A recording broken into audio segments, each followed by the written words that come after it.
the next session, so I'll be chairing the next session, and I hope is at least as interesting as the panel panel discussion that we just had.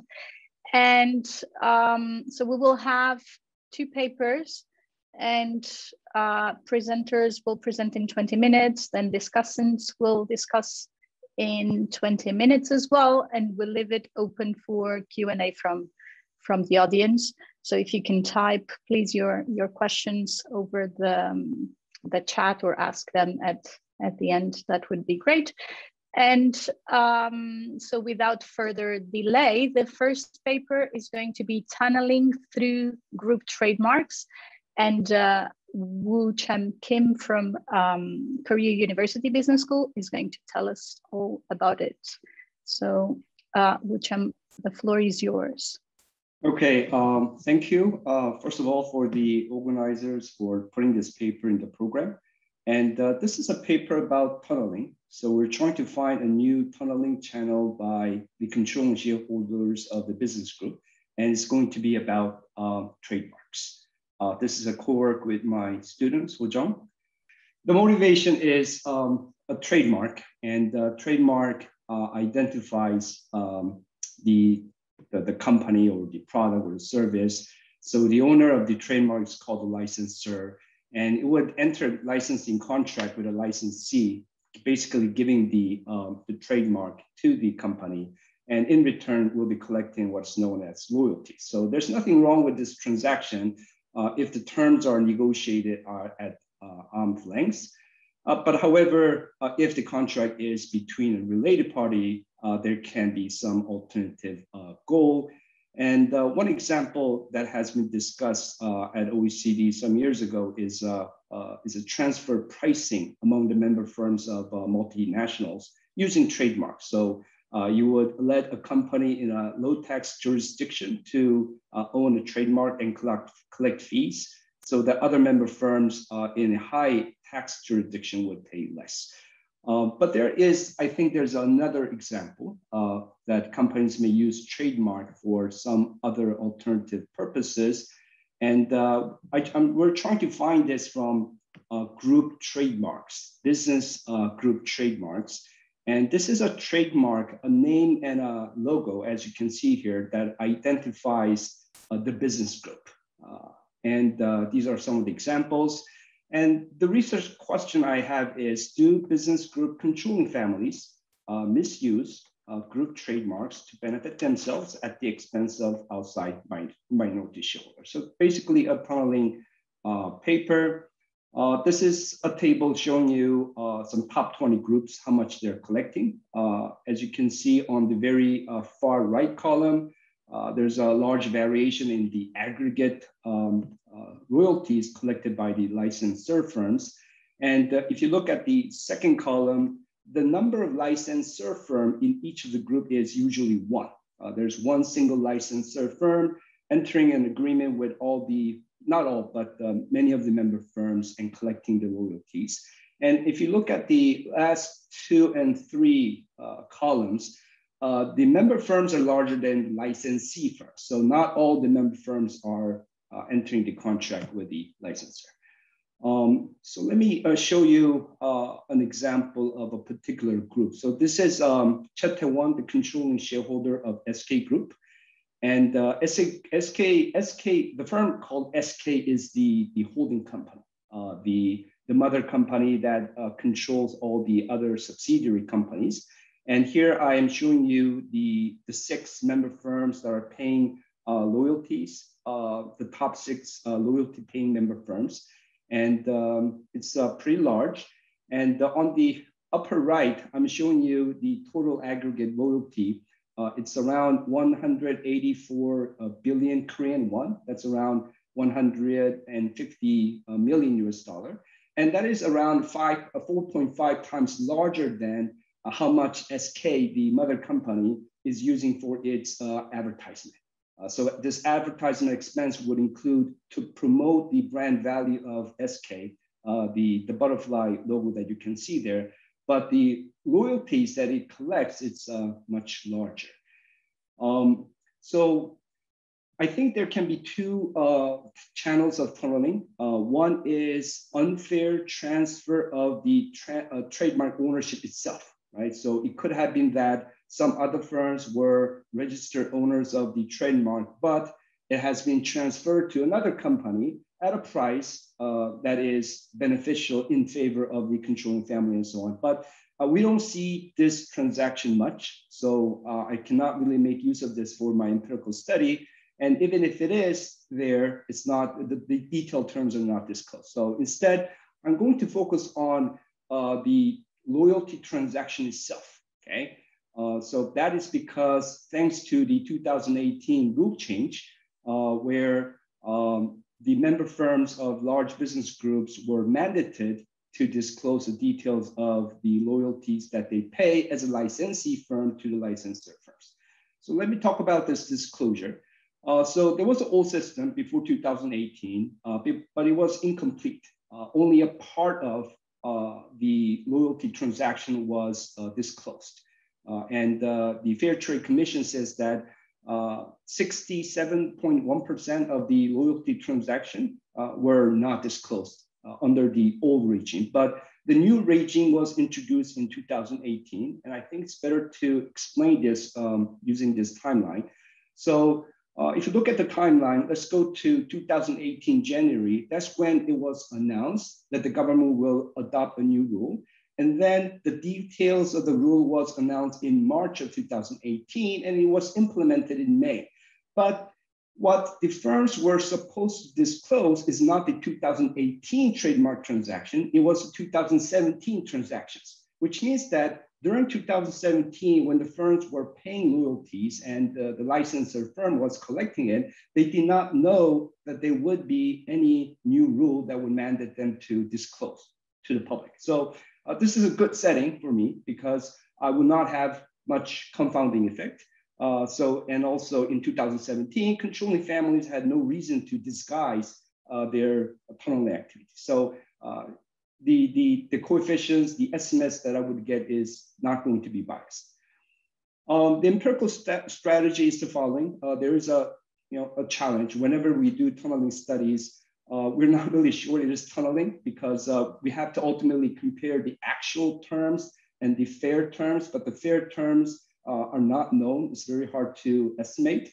So like most of the tunneling studies, we're going to take an indirect approach. What we're going to do is we're going to predict the patterns of loyalty transactions in the presence of tunneling. We're going to make a lot of predictions, and the predictions are going to be based upon economic incentives, and we're going to use the controlling family's cash flow rights in each of the member firms. And then we'll test each of the predictions using the data and see whether it is supported or not. So that's the strategy.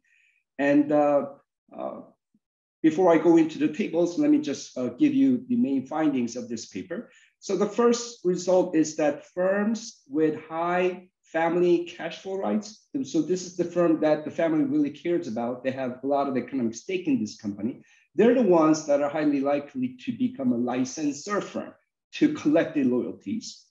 Second, the firms are more likely to be licensee firms, so they're going to be the payers of the loyalty. And they pay higher loyalty payments if the controlling family's cash flow rights are further below those in the licensor firm. So what I'm doing is I'm computing this cash flow rights differential. This is the cash flow rights the family has in the licensor firm that is on the top, subtracted by the cash flow rights of the firms that are paying the loyalties. So if it is positive, it means that there's a huge divergence. And this is the situation where the controlling families would benefit if the licensee firm pays excessively to the licensor firm. And then after having shown that, we'll look at what happens to the dividend payout by the licensee firms and the firm value.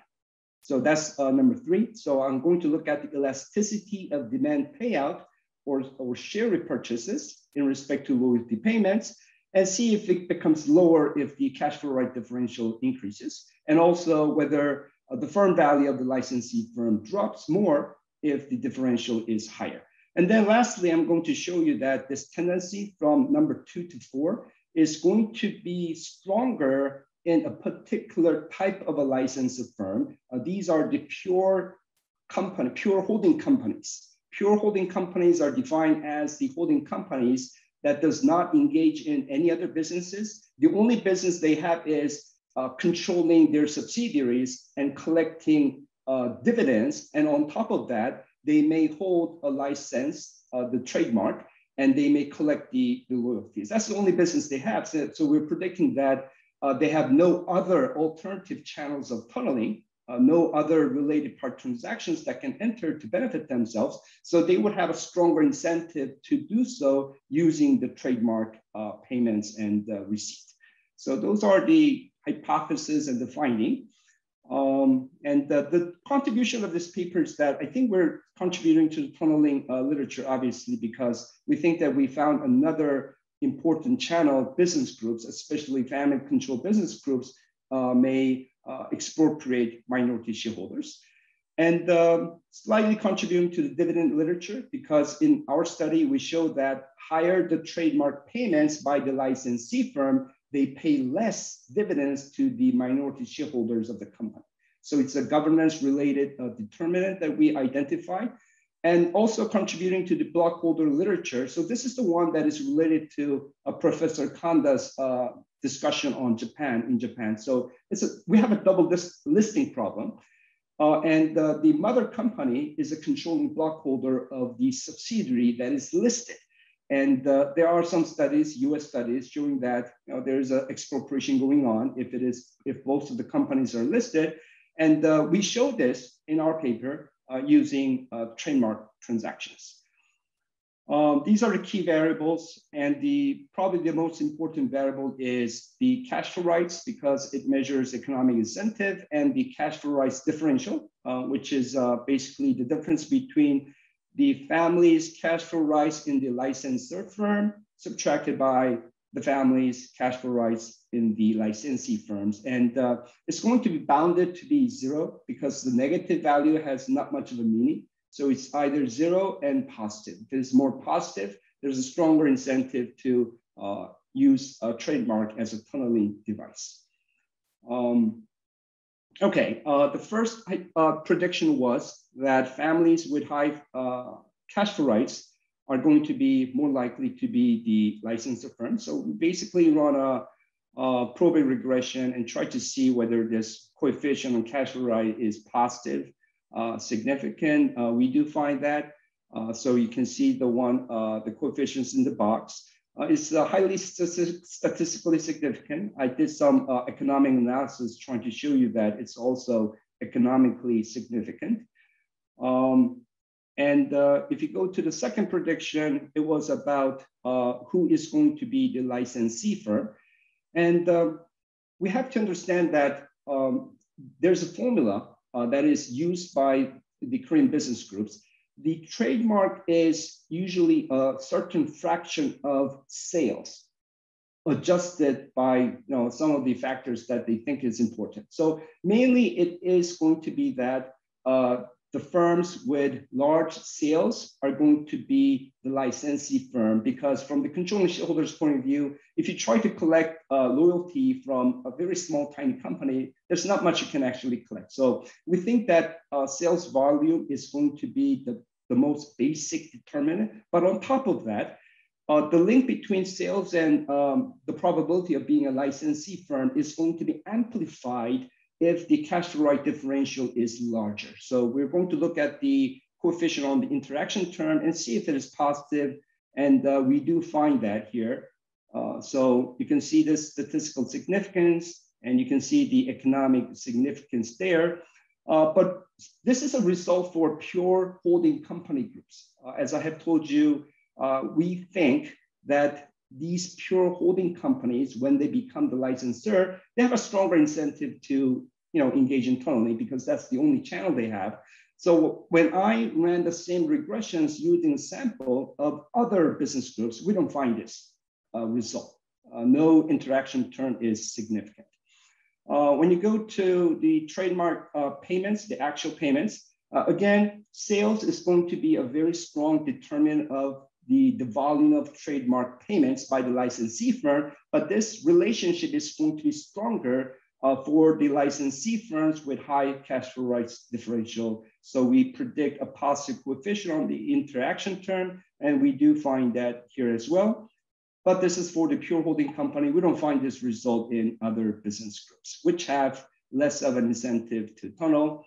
And this is trying to explain why it makes sense for the controlling family to divert dividend payout by the licensee firm to a trademark loyalty payment to the mother firm. So now here you can see that the controlling family has ownership only in the licensor firm, and the licensor firm has two subsidiaries. One has a 20% equity stake, the other one has an 80% equity stake. And if you calculate the cash flow rights, it's much lower for subsidiary A. It's only 18%.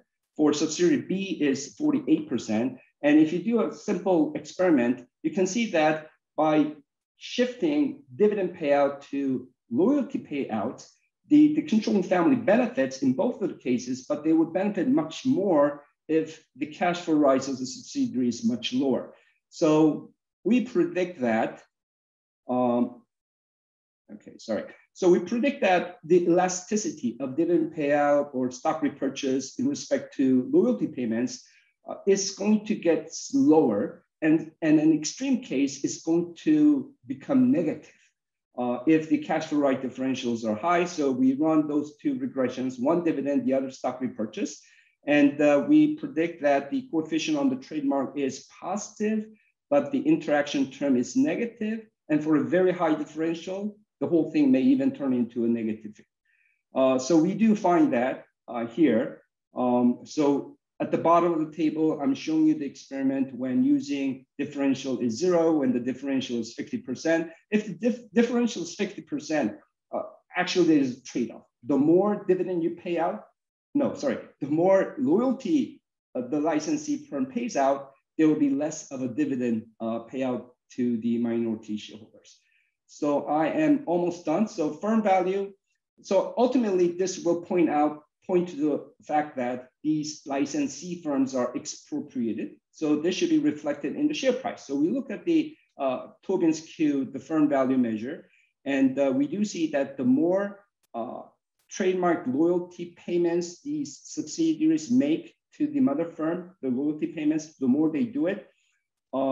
And especially the firms with high cash flow right differentials, firm value is going to be depressed. So we do show that immediately after the 2018 disclosure, and we even see some evidence of that even before the disclosure, because it's not really hard to predict which ones are being expropriated if you know the ownership structure of the firm. So I'm actually done. I hope I am within the time limit. Thank you. Thank you, Woochan. That was perfect, right on time. And the discussant is then Puchniak from NUS. Then the floor is yours now. Thank you a lot. And yeah, so it's an excellent paper. If you've read it, you know that. If you haven't read it, then you should read the paper. At the start of the paper, I guess the authors, Woochan and his colleague, suggest that maybe this paper, people will see it as just a Korean story. I don't think that's a worry at all, and I agree with them completely that this is a paper with broad applicability for somebody who's keenly interested in corporate law in Asia. Definitely, this paper examines family firms, it examines tunneling in corporate groups, ubiquitous throughout Asia, important throughout the world. And then there's this new channel of tunneling. And I've written, again, not from an empirical basis, but from a corporate law theoretical basis on tunneling. And I would have never thought in my wildest dreams to think about tunneling through trademarks. So, that is a terrific finding. Which is great, and I could go on for another 20 minutes saying great things about the paper, but that's not my job here. Yeah, my job is to sort of pick out some of the things. that could possibly be improved on. And I think, taking a step back, there was one question that popped into my mind repeatedly when I was reading the paper, and it was this: were the corporate structures of these successful business groups created primarily for the purpose of tunneling through trademarks? And the answer that I have is likely not. Now, why not? Why do I say that? There are a number of legitimate business reasons that I think explain fairly well the empirical results that they have found, both at the group level and at the firm level. And as Woochan mentioned correctly, and credit to the authors for bringing this out up front in the paper, this paper is extremely difficult. It's extremely difficult to prove tunneling, because the direct evidence of tunneling, to prove directly that there is tunneling through trademarks, you need evidence that the controlled firm, that the licensor is charging above market price to the licensee, or else you're not going to have tunneling.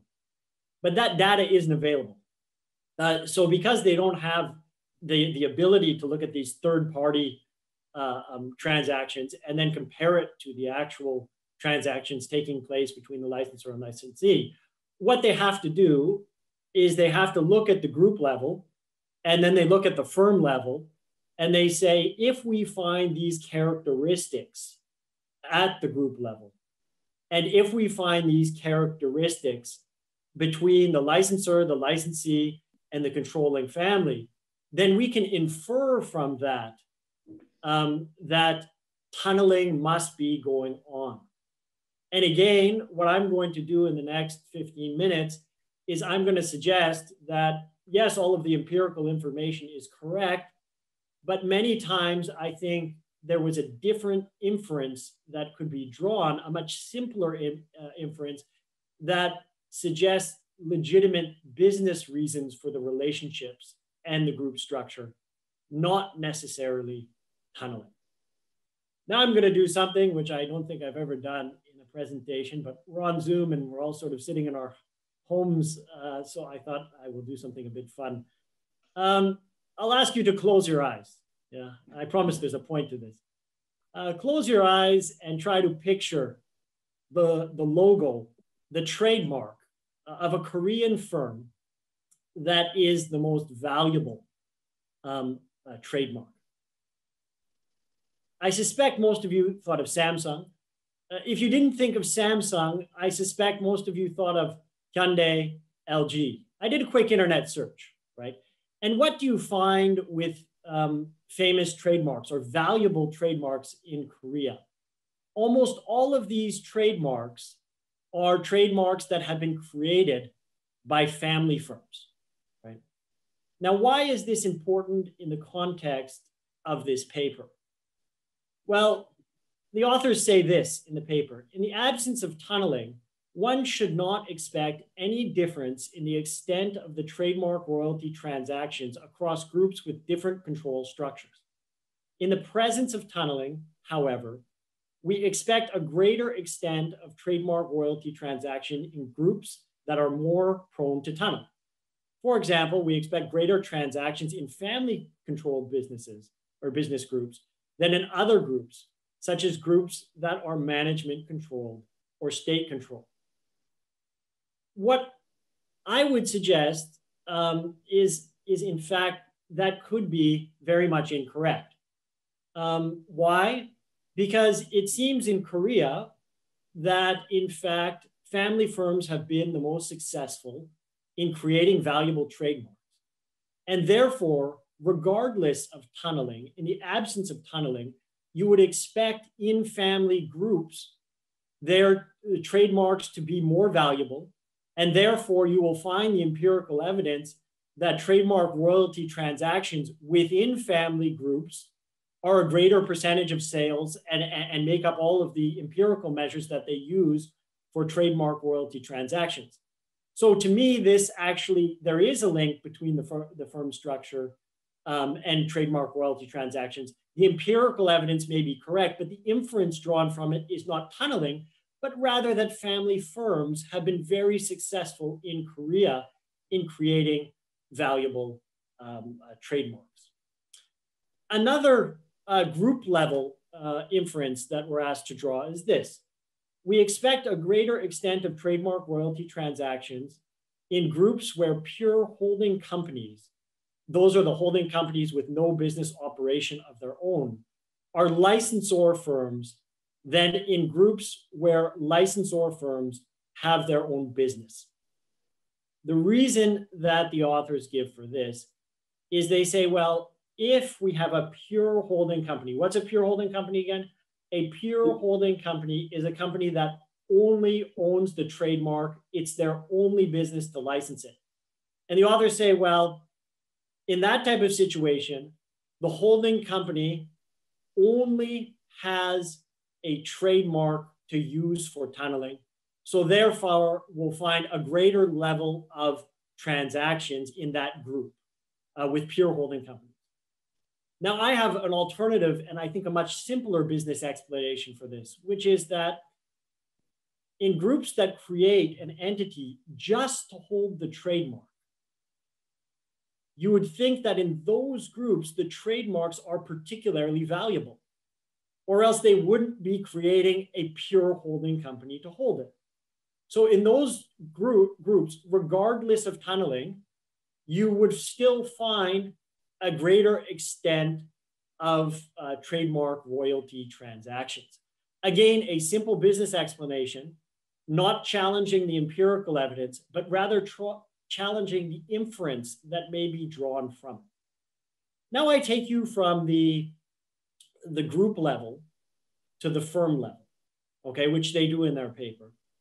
And when I go from the group level to the firm level, at the firm level, they make one very strong point, which Woochan brought up in his presentation as well, which is that the family controlling firm will have greater cash flow rights, which are a result of their direct shareholder ownership in the licensor firm. And this makes perfect sense, because if you want to tunnel, the family controller would have to have greater cash flow rights, greater ownership in the licensor firm than the licensee firm. And if they price the licensing rights at above market value, then they will shift wealth from the firm that they own less of to the firm they own more of. That's tunneling. Makes perfect sense. However, I can think of several business reasons, a number of which were not mentioned in the paper, for why the family would want to have greater control over the licensor firm. Again, nothing to do with tunneling. I'm sure maybe some of you have already thought of those reasons. One reason is reputation. The most important thing for families is probably their reputation. The most important thing for a firm's reputation is their trademark.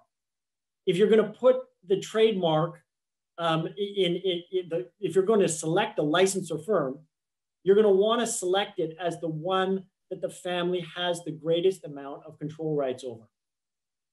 Again, that will produce the same empirical result, that the families will have the greatest cash flow rights, the greatest ownership rights over the licensor firm, but not for a tunneling reason, for a pure business reason. I can give you another organizational reason relating to business. We look at this simple chart, and Woochan showed similar, the SK chart was similar in his presentation. And this is a chart you'll see in a pyramid structure, right? And if I were to ask you, without telling you anything else, and to say, put tunneling out of your head, which firm in this simple chart is going to be the licensor, and which firms are going to be the licensee? I would suspect that almost everybody would pick the top firm in the chart as the licensor and the other firms as the licensee. If I was to ask you another question, which is, which firm on this chart would the family controller own the greatest amount of shares in? I think almost everybody would say the firm on the top of the pyramid, not some random firm on the bottom of the pyramid. Well, if that's the case, then you're going to get the empirical evidence that the licensor firm has greater family control or ownership, and therefore has greater cash flow rights. Again, nothing to do with tunneling. The age of the firm. This is discussed in the paper. Woochan didn't discuss it, but it was on one of the slides. They did find empirical evidence that licensor firms tend to be older. Again, this makes sense from a historical business perspective. If you think that a company starts up and then they expand as a group, the original company that the family owns the greatest direct shares in gets the trademark license first. They don't bother to transfer it. You're probably going to find that the older firms are also the ones at the top of the pyramid, and the ones that the family want the trademark in. They're the licensors. Again, business story, nothing to do with tunneling. Taxes. Woochan brought up taxes. They found that indeed, for tax purposes, some firms are made the licensor and the licensee, and this is a way to shift from high tax to low tax. Again, they test this very well in the paper, and they show that when you control for it, you still find evidence of tunneling. So I think they were very smart. It was very good for them to control for this, test it.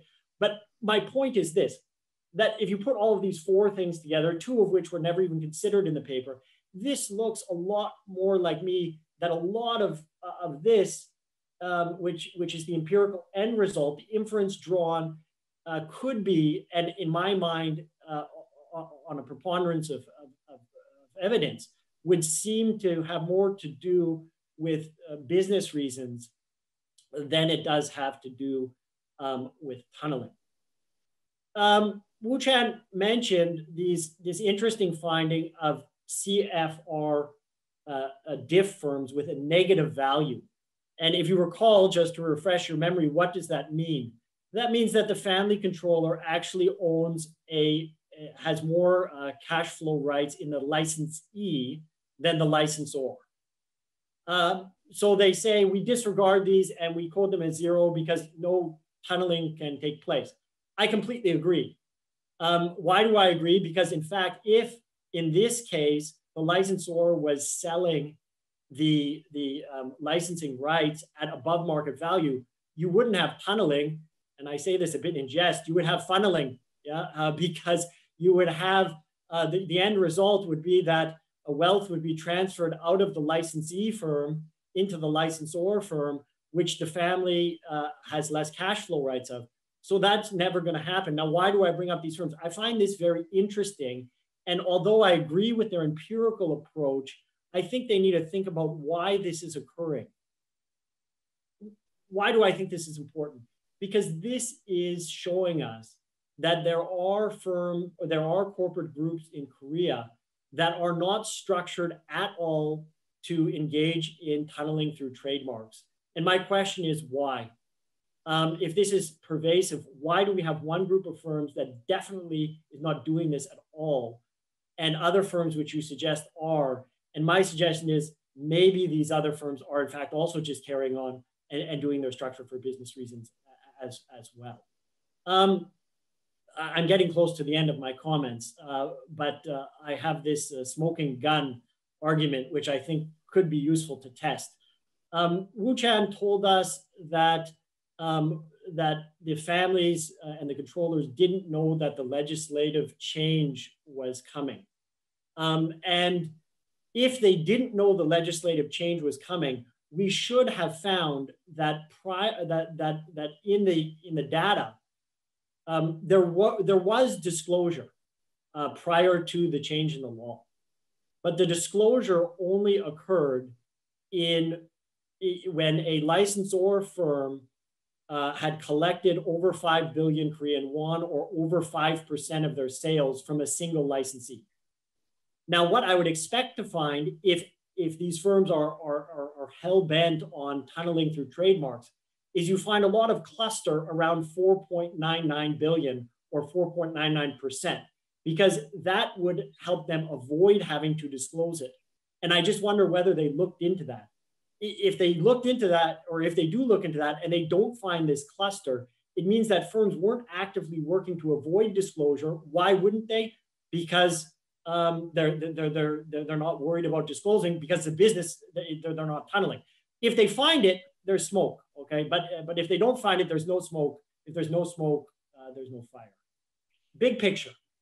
What do I think? I think they're right. I think they're right on one level, and maybe there's some questions on another level. I think they have illuminated a channel of tunneling. I think this probably goes on. I'm not saying, and there's a lot of positive empirical stuff. I didn't focus on the positive empirical stuff. But my question is, how much of this is going on? How pervasive is it? How important is it? And I think a lot of this circumstantial, or what they're calling indirect evidence, leads to other conclusions that can be explained by simple business reasons. And I think they need to look into some of those other business reasons, which I think are quite clear, to explain their empirical evidence, or find other ways to test those other business reasons for their empirical findings, which don't draw the natural inference of tunneling. And you really have to also think of the group they're looking at. The group that is being looked at here are only the very successful groups, because these are all groups that the Fair Trade Commission has said have to disclose, which means they have $5 billion of assets, or for financial firms, $5 billion of market cap. So in these very successful firms, you have to ask yourself, is the whole firm set up to tunnel through trademarks? That would seem to me to be a bit of a stretch for very successful group companies. I have a last wish with I think I have a minute left, and it is this, and it's a bit of a frivolous wish, but I'm going to make it anyways. If you look in the footnotes, and as a legal scholar, I read the footnotes sometimes before the paper, one of the things is that they exclude Samsung from the paper. And they give very good reasons why they exclude certain groups and they include other groups, but then they exclude groups and then they include 3 back in. And this is just frivolous, but when you look at Samsung, it's a juggernaut. It's massive in terms of trademark value in the world. And when somebody like me reads the paper, who doesn't do a lot of empirical stuff, but knows Korea, you want to read about Samsung, right? So I would say find a way to include Samsung. Don't exclude the very most important, which has a huge outsized value in Korea. Exclude it and then re-include other firms. Please include Samsung. With that, I just say thank you very much. The author's terrific paper. I would have never thought of tunneling through trademarks. I'm sure it happens. And I'm sure you'll have great responses that will show that I'm a mere corporate law scholar with very poor empirical knowledge. And so thank you very much. Thank you so much, Dan, for the great discussion. I will invite Woochan to maybe take some minutes to respond, and then I'll just open the floor for questions. Okay, thank you. I have some immediate responses. Actually, Don gave me a very nice perspective from the business management point of view, which financial economists would probably not give. So thank you very much. So my counter argument is that, so one of the arguments you made was there are many Korean successful family business groups that have a very high brand value, like Samsung Group and Hyundai Motor Group. But however, these are the groups that actually collect less when it comes to the trademark royalties. So they are excluded from the sample because there are multiple licensors. But when you look at one of my table, when I rank the groups in terms of how much they collect, they're actually at the bottom. The smaller ones, even though the size is smaller, they have less brand value, they collect even more. So that's going against the business, the perspective that the groups with higher brand value is legitimate. They are legitimate to collect more. Another one is because these are successful ones, they don't have to engage in other businesses. They can just set up a pure holding company and do so. But again, Samsung does not do that.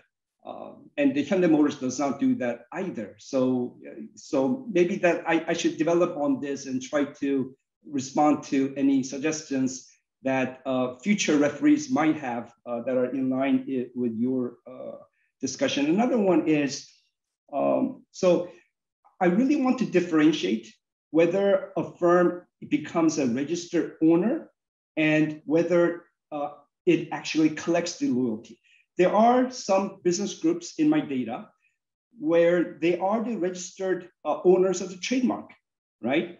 Because if you look at the organization structure, as you have said, the one at the top naturally becomes the one, they should be the one, the old one, the one on top should be the one who should be the registered owner. But it's a different thing whether they massively collect loyalty payments from their subsidiaries 4.5 times larger than the expenses that they have used. So this is not normal. So which motivated me to study this. So I just want to mention that. And another one is clustering issue. That's a very neat idea. But the problem is we want to find clustering happening just below the threshold. But we don't have that, right? We only know the ones that are above the threshold. So we cannot detect whether there's clustering or not. So it's unfortunate for us.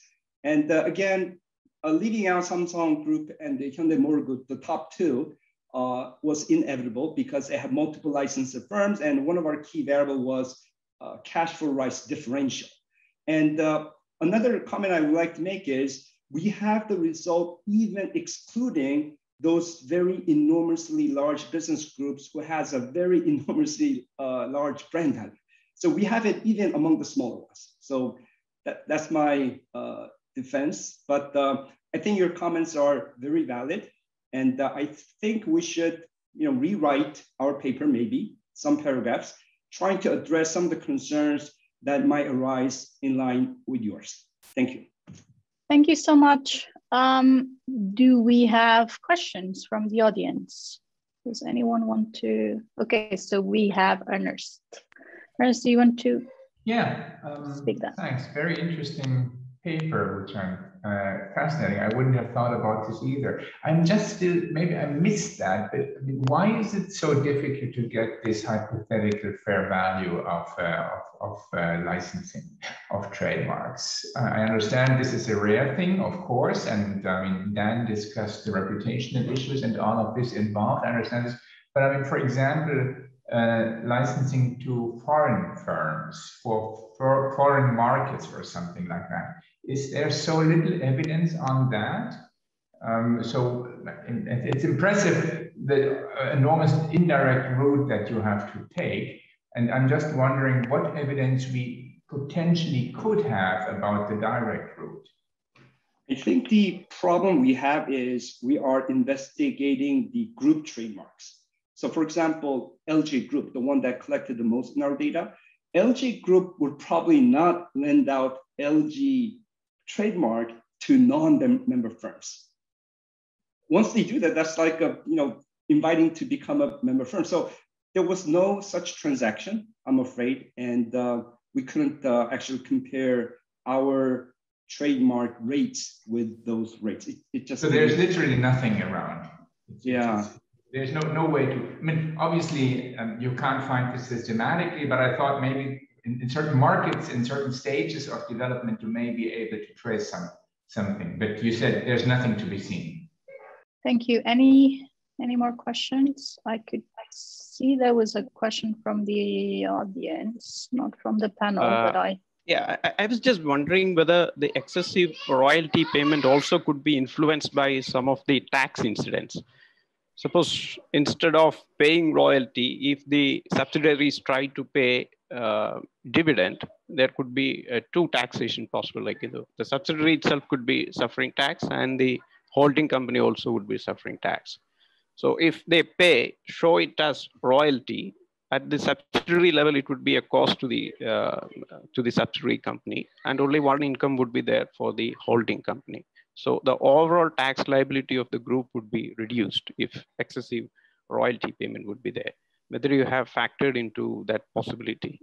So the family owns a controlling equity stake in the mother firm that has the license. And then these licensed firms hold equity stake in the licensee firms that are one, paying dividends or paying trademark royalties. So either case, whether it's a trademark loyalty or a dividend, once it arrives at the mother company, that's a profit to the mother company, and they are subject to the same corporate income tax rate. So there's no actually a difference between the two when it comes to tax. Yeah, may I ask a follow-up question? Because actually, see, there could be, I mean, I don't know, tax treatment of dividend income from subsidiaries could be different for different jurisdictions. There are at least some jurisdictions where the subsidiary pays, I mean, dividend, but after deducting the tax on the profit it makes. So it pays dividend, and the dividend income in the hands of the holding company also is taxed. On the other hand, if you pay as royalty, so the royalty would be a cost to the subsidiary. So there is no tax on that. I mean, the corporate tax on that. So when you, when you send it to the your holding company, only the holding company would pay whatever the corporate tax applicable. So I feel that at least in some jurisdictions it would make a difference, I guess. Yes. So as Don has discussed, we consider the effect of tax saving by the licensee company that is paying royalty, because that would be considered as a cost, and that will lower the tax bill. Even after controlling that, we were still able to find our results. Very good. Any more questions? Yeah. So this being a bit familiar with the Korean chaebol system, understand that as companies go down a generation and beyond, some of these family conglomerates are split into multiple separate smaller conglomerates, all sharing the same SK or GS or whatnot, the license.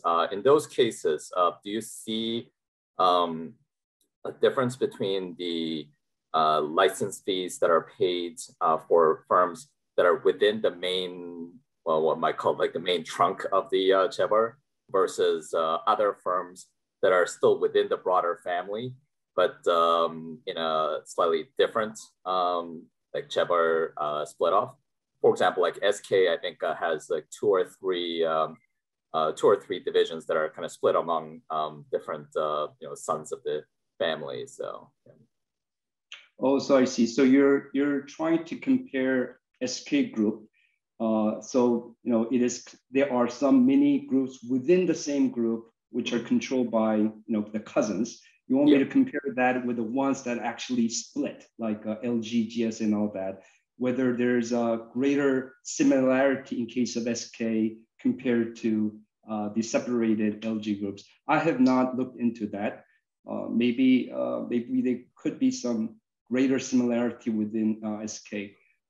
But even within the same business group, each of the licensee firms, they have different contracts. So there are, those contracts are approved by the board of the individual licensee firms.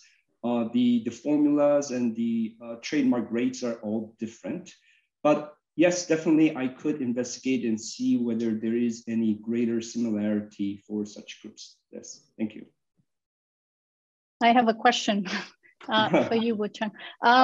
So what was coming through my mind was this idea that if there is indeed expropriation of minority shareholders through this mechanism, so do we see any consequences of this type of behavior by these groups, right? So is it the case that they are having extra trouble when raising external financing with new shareholders, or even say when it comes to raising external capital with banks? So do we see this reflected somehow in their ability to raise capital, right? Because I wouldn't see this as having no consequences on that side. So we did find evidence that dividends becomes lower and the firm value will be lower, but we have not found any consequences by the banks or any having difficulty in issuing new shares. I have not found any of that. Maybe because these are large business group member firms, so they do have an internal capital market, and they usually, instead of doing any new equity issuances, they have a strong tendency of using retained earning. So maybe that is, why I cannot find any consequences. But no, not yet. Maybe we should search. Thank you. No, I think actually it makes a lot of sense, right? That given that they have their own internal capital markets, that they are less or they are more immune to these type of consequences. I think that's quite interesting. Any more questions from the audience? Yeah, I will jump in if there's, yes, please. Still a few minutes, and if there's no other question. I would be interested, like I love the paper, Woochan. It is truly a great paper and got me thinking a lot. And I have written in this area, and honestly, I think you've uncovered something wonderful.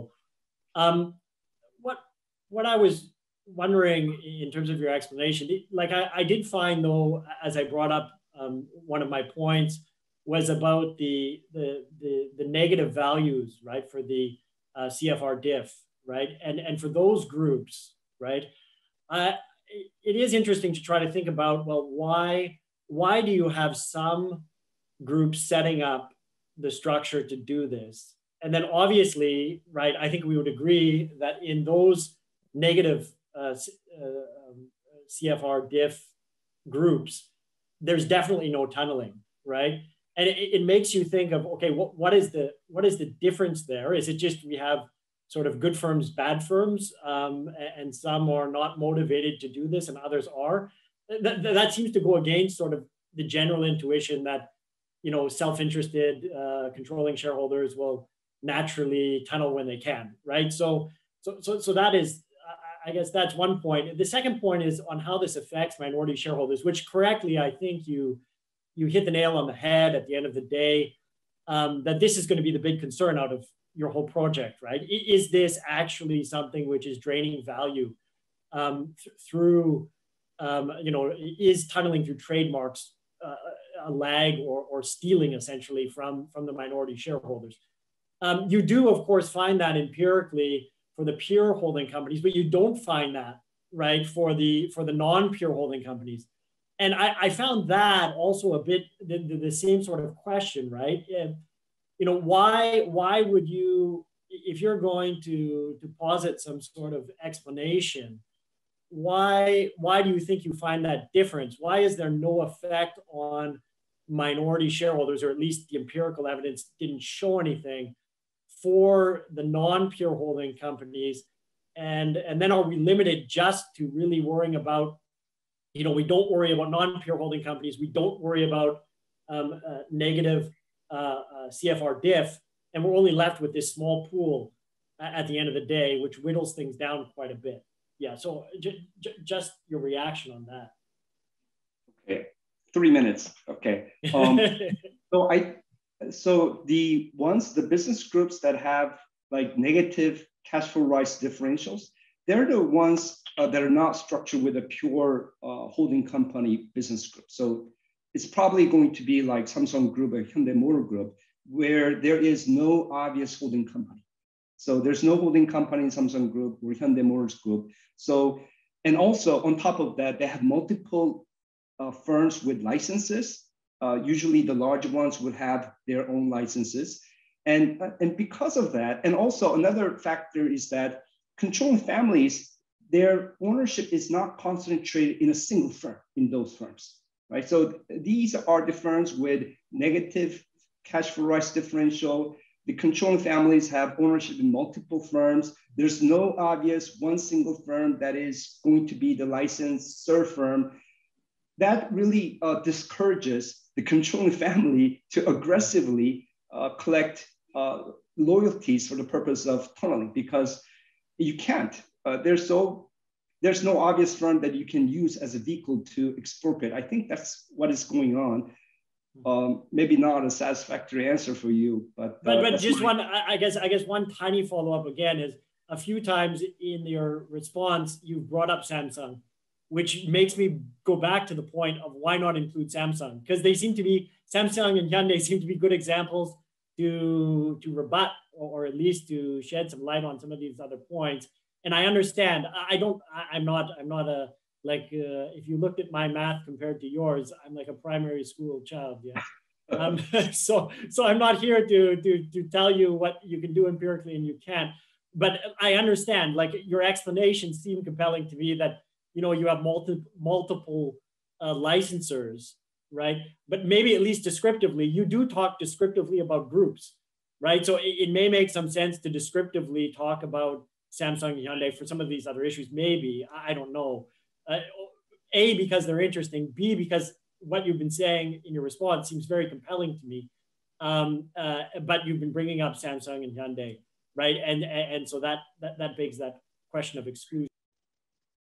Okay, so your comment is well taken. For technical reason, I left it out, Samsung Group and Hyundai Motors Group, but I could have a more descriptive section trying to cover Samsung Group and trying to, you know, explain that you know, the result would probably not change even if I put it in. I will try to explore that venue. Thank you.